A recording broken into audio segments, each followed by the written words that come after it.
உடல் உறவுல வந்து என்ன சொல்றாங்க அப்படின்னா, பெண்ணுக்கு வந்து பெண்ணை வந்து ஒரு வீடியோ பார்த்தேன். அதில என்ன சொல்றா ஒரு பெண் என்ன சொல்றா அப்படின்னா, ஒரு ஆணுக்கு ஒரு முறை விந்து வெளியேறிருச்சுன்னா, அவனால அதுக்கு மேல உடலுறவு வச்சுக்க முடியாது. ஆனா ஒரு பெண்ண வந்து பலமுறை உடலுறவு கொள்ள முடியும். ஒரே நேரத்தில பலமுறை உடலுறவு கொள்ள முடியும். ஆனா ஒரு ஆணுக்கு வந்து விந்து வெளியேறிவிட்டால், அதன் பிறகு அவனால் உடலுறவு வைத்துக் கொள்ள முடியாது. அ அதுக்கு கொஞ்சம் அடுத்து திரும்பவும் உடல் வைத்துக் கொள்ளணும்னா ரொம்ப லேட் ஆகும். ஒரு 2, 3 மணி நேரம் கழிச்சோ, அல்லது 4, 5 மணி நேரம் கழிச்சோ, அல்லது நாளைக்கோ, மறுநாளோ, 2 நாள் கழிச்சோ, அப்படிதான் அவனுக்கு திரும்பவும் உணர்ச்சி வருவதற்கு, அவனால் முடிவதற்கு, உடலுறவில் இயங்குவதற்கு இடைவெளி தேவை. ஆனா ஒரு பெண்ணுக்கு தொடர்ச்சியாக ஒ அ தொடர்ச்சியாக ஒரு 4, 5 முறை அவளோடு உடலுறவு வைத்துக் கொள்ளலாம். அந்த தன்மை பெண்ணிடம் இருக்கிறது. அ அப்படின்னு சொல்றான். உதாரணத்துக்கு வந்து ஒரு 4 பெண்கள் இருக்காங்க. அப்படின்னா, ஒரு ஆண் வந்து ஒரு பெண்ணிடம் உச்சகட்டத்தை உடலுறவு வைத்துக் கொள்கிறான். உச்சகட்டத்தை அடைந்து விட்டான் என்றால், மீதமுள்ள 3 பெண்ணோடு அவனால் வைத்துக் கொள்ள முடியாது. இது வந்து விபச்சாரம் தான். சும்மா உதாரணத்துக்காக சொல்றேன். வைத்துக் கொள்ள முடியாது. அதுபோல ஆனா ஒரு 4 ஆண்கள் வந்து ஒரு பெண்ணிடம் தொடர்ச்சியா உடலுறவு வைத்துக் கொண்டாலும், அதை ஏற்றுக்கொள்கிற அந்த திறன் வந்து அந்த பெண்ணுக்கு இருப்பதாக, ஓ இப்படி இருக்கு. இப்படி ஆனா இது வந்து ஒரு ஆணுக்கு ஒரு பெண்ணோடு தான் நம்ம வைத்துக்கொள்ள முடியும். ஏன்னா இதில ஒரு உண்மை இருக்கு. என்னன்னா, இதில எந்த பாகுபாடும் கிடையாது. ஆண், பெண் வேறுபாடு, உடல் உறவில் வந்து ஆண், பெண் வேறுபாடு அப்படிலாம் ஒண்ணுமே கிடையாது. என்னன்னா, எந்த வகையில அப்படின்னா, ஒரு ஆண் வந்து ஒரு தடவ அவனுக்கு உச்சகட்டம் அடைந்து விட்டான், விந்து வெளியேறி விட்டது என்றால், அதன் பிறகு அவனால வைத்துக்கொள்ள முடியாது தான்.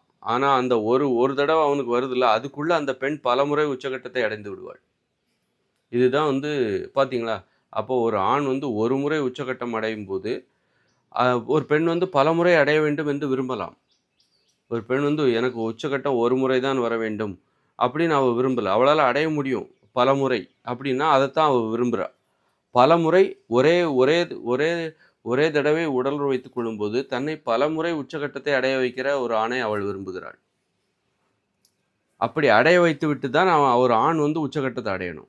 ஒரு ஆண் வந்து ஒரு ஒரு பெண்ணை பலமுறை உச்சகட்டத்தை அடைய அடைய வைத்து விட வேண்டும். அதன் பிறகு தான் ஒரு ஒரு ஆண் தனது உச்சகட்டத்தை அடைய வேண்டும். அப்படிப்பட்ட ஒரு ஆண்மை. அப்போ ஒரு ஆண்மையே பாருங்க, அவன் ஒரு முறை தான் அவனுக்கு உச்சகட்டம் வருது. ஆனா ஒரு பெண்ணுக்கு பலமுறை வருகிறது.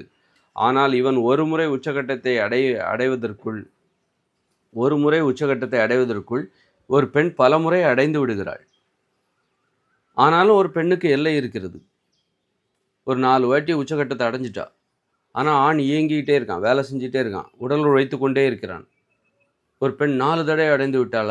அல்லது 5 தடவை அடைந்து விட்டாள். இதற்கு மேல் அவளால் அடைய முடியாது. போதும் என்னால் முடியாது அப்படின்னு சொல்றா. போதுமே அதான் பெண்ணோட எல்லை. அதன் பிறகு தான் ஒரு ஆண் வந்து உச்சகட்டத்தை அடைகிறான். பாருங்க ஒரு 4, 5 தடவை அப்போ ஒரு ஆணும் பெண்ணும் சமமாயிட்டாங்களா? அப்போ இந்த வகையில ஒரு பெண் வந்து அ தன் ஒரு ஆண்களை விட நாங்கள் உயர்ந்தவர்கள் என்று சொல்ல முடியாது. சொல்ல முடியாது. அதனால வந்து ஆணும், பெண்ணும் உடலுறவு விஷயத்தில சமந்தான். அப்படிங்கிறது தான் நான் இந்த விஷயத்தில நான் சொல்றேன்.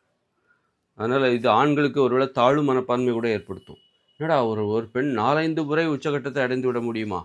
அல்லது 4, 5 முறை உடலுறவு வைத்துக் கொள்ள முடியுமா ஒரே சமயத்தில? ஆனா ஒரு ஆணுக்கு உச்சகட்டம் ஒரு முறை வந்துவிட்டால், அதன் பிறகு அவன் உடலுறவு வைத்துக் கொள்வதற்கு போதுமான இடைவெளி தேவை. மறுநாள் அல்லது 4, 5 மணி நேரம் தேவை.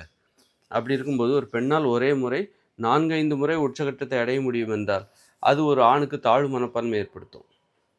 அதாவது ஒரு ஆணால ஒரு முறை கூட என்னால ஒரு பெண்ணிற்கு உச்சகட்டத்தை அடைய வைக்க முடியவில்லை அப்படிங்கும்போது அது தாழ்வு மனப்பான்மை. அப்போ ஒரு ஆண் எப்படி இருக்கணும்னா, 4, 5 முறை ஒரு பெண்ணிற்கு உச்சகட்டத்தை தருபவனாக இருக்க வேண்டும். 4, 5 முறை. அதன் பிறகு தான் இவன் உச்சகட்டத்தை அடைவான். அந்த அளவுக்கு அவன் நின்னு பேசணும். அப்ப அதற்கு என்ன தேவை அப்படின்னா, பிடிச்சிருக்கணும். முதல்ல நல்லா பிடிச்சிருக்கணும்.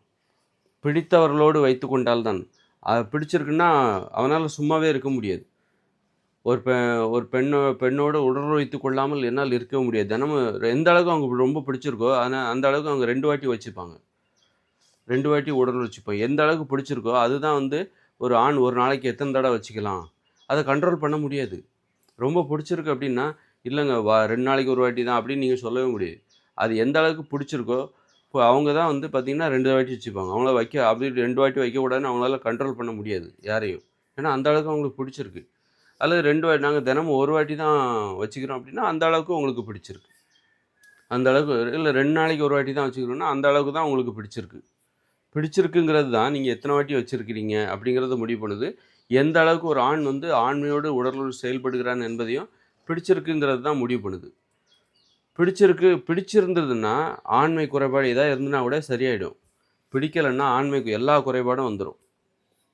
ஒரு கணவன் மனைவி ஆகிய இருவருக்கும் இடையே பிடிக்கவில்லை என்றால் அவர்களுக்கிடையே தாம்பத்திய குறைபாடுகள் எல்லாமே வந்துடும். உடலுறவு வச்சுக்கவே விருப்பம் இருக்காது. அதனால் இடைவெளி ஏற்படும். அதனால் 2 நாளைக்கு ஒரு வாட்டி 3 நாளைக்கு ஒரு வாட்டி வச்சுக்கும்போது என்னாகும், அது சீக்கிரமாக வந்துடும். விந்துங்கிறது சீக்கிரமாக வந்துடும். நீங்கள் அடிக்கடி வைக்கும்போது தான் அந்த நேரமெல்லாம் ரொம்ப அதிகமாகும். நேரம் அதிகமாகும். அடிக்கடி வைக்கணும். ஒரு நாளைக்கு ஒரு வாட்டி அல்ல ஒரு நாளைக்கு 2 வாட்டி இந்த மாதிரி அடிக்கடி வைக்கும்போது அந்த இடைவெளி அதிகமாகும். நிறைய நேரம் உடலுறவு வச்சுக்கலாம். நீங்கள் வந்து 1 வாரத்துக்கு ஒரு வாட்டி அப்படிங்கும்போது என்னாகும் அப்படின்னா, 1 வாரத்துக்கு ஒரு வாட்டி, 2 நாளைக்கு ஒரு வாட்டி, 3 நாளைக்கு ஒரு வாட்டி எப்படி இருக்கும்போது சீக்கிரமாக விந்து என்பது வெளியேறிவிடும். பிடிக்காத ஒரு உறவு, பிடிக்காமலே அந்த வேலையை செய்கிறீங்க. அந்த வேலையில் உங்களால் ரொம்ப நேரம் செய்யணுங்கிற எண்ணமே வராது. பிடிச்சு செஞ்சால் தான் ரொம்ப நேரம் செய்யணும், அடிக்கடி செய்யணும். அதனால் பிடித்தவர்களாக இருந்தால் மட்டும் போதும். உங்களுக்கு ஆண்மை குறைபாடு எதுவுமே வராது. அடிக்கடி உடல் வைத்துக் கொள்கிற ஆர்வம் ஏற்படும். அப்புறம் வந்து ஒரு பெண்ணை பலமுறை உச்சகட்டம் அடைய வைத்துவிட்டு அதன் பிறகு உச்சகட்டம் அடைய வைக்கிற ஒரு ஆண்மையின் இலக்கணத்தை அங்கே வந்து ஒரு ஆணும் பெண்ணும் புரிந்து கொள்ள முடியும்.